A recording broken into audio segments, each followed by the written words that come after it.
You're watching Extraordinariness with Brittany L, where ordinary people do extraordinary things. There was a time I used to look into my father's eyes. In a happy home, I was a king, I had a golden throne. Those days are gone, now the memories on the wall. You're watching Extraordinariness with Brittany L, where ordinary people do extraordinary things. And I'm here today with Celine Weldon, who is the co-owner of Whimsical. Whimsical is probably something that doesn't really sound like popsicles, but it is. And he is the creator also. And I wanted to share his story with you all today, a little bit about his passion, his journey as he's been going through his process of building his brand. So thank you for joining me today. Thank you. And I wanted to talk to you specifically about your beginning processes when you started this. So how was it, and what was it like discovering your passion and your gift around creating the Whimsical? So the beginning of Whimsical, basically we was designing them for our kids. From the kids led to us doing a cookout, a big celebration in the summertime. So we did a big cookout. We took like 250 Whimsicals with us. Within 10 minutes, they was gone. Okay, wow. We asked people not to upload it on any social media networks, but someone ended up putting it on Instagram. Put it on Instagram, and the next day, I might have went from like 500 followers to like 1,500. Wow. And then people was like, where can I get them? Where can I get them? Where can I get them? And then we created a business from it.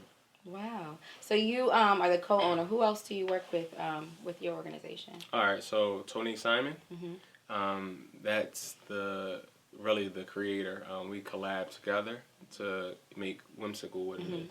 But she's very, very creative. She's really the person behind,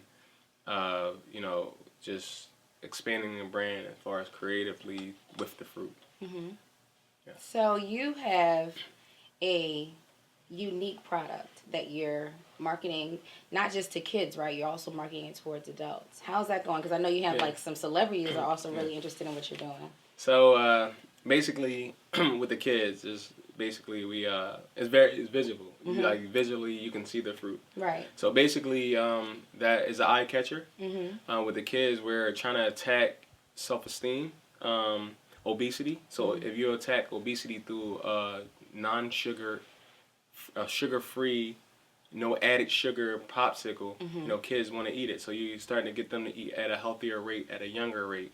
And then it also gives older person a childhood feeling through popsicles. Yeah, so it's like you kind of have the best of both worlds. Yeah. Like the mom can eat it with her kids, the family can enjoy it all together. Yeah, that's the goal. That's really awesome. And you've been working with other people as well. Like, I think you had something with Tiana Taylor, and you had some other. So Tiana Taylor, shout out to Tiana Taylor, Bo Money, Nikki Teller. They're big supporters of us. We actually met Tiana Teller at a Sneakerville event. Shout out to Sneakerville. They're big supporters with me too. They purchased Whimsicals and gave them to their customers during their release of their store down South Street. So Tiana Teller, she supports us and got some popsicles, Whimsicals, and some other people that I did stuff for. Shout out to Malik Waynes. He plays in the NBA, but the Los Angeles Clippers. Okay. Kyle Lowry, he actually ordered Whimsicles for all his camp kids during the summer. And I actually was flown over to Paris. Someone ordered Whimsicles for their wedding, so they flew me over to Paris. I made the Whimsicles when I got there. And instead of having ice cream, they had a healthy alternative snack, Whimsical. That's awesome. So you're all over the place. This is global. Global. The goal is to be in every supermarket, every airport, every event. I think outside of the box. So you may see Whimsical at festivals. You may see Whimsical at maybe a club. Minus any alcohol, so that gives a person like myself that may have to go to a club because to drop off Whimsicals or maybe a social gathering. I don't drink, So I want to be able to have something to do when I get there instead of just stand around.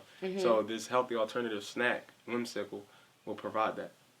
That's a beautiful thing to be able to do because it's still bringing people together. Yes. And even if you don't want to be involved, oh, I'm standing at the bar all night or doing this, you can still have, you know, that kind of conversational piece because that's something that everybody's going to ask you about. Yeah. And they're absolutely beautiful. They're so colorful the way that they're put together. And one of the things that I was wondering specifically, obviously you have this product, but what was the process like as you created this passion? Like, how did it all start to really come together?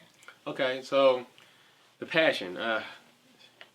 No one really understand daily what we go through. You know, from the process of cutting fruit to placing it into whatever we place it into to make it, make the juice ourselves. Come up with a recipe that each Whimsicle tastes the same for each fruit. Our slogan is "You crave it, we create it." I like so that. so basically, yes, it's all custom to each customer. So basically, you can say you want kiwi, strawberry, pineapple, mango, grape, and all kiwi, strawberry, pineapple, mango, grape will taste the same. And a lot of things right now with this passion, because every day we have to be creative. Every day we have to compete with the major companies that's already, you know, known for making popsicles. So our goal is to one day change the whole look of a popsicle. When people say popsicle, they X out popsicle now. They call them Whimsicle, even if it's not a Whimsicle.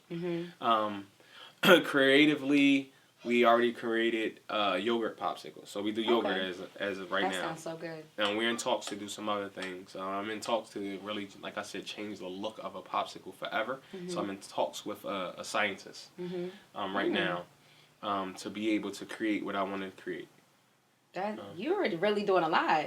Yeah. And with all of the things that you have going on, what are some of the challenges that you faced as you've been, you know, following your passion, living your dreams? Because, like, to hear that a black man makes popsicles, you first of all would be like, wait, what? He's doing what?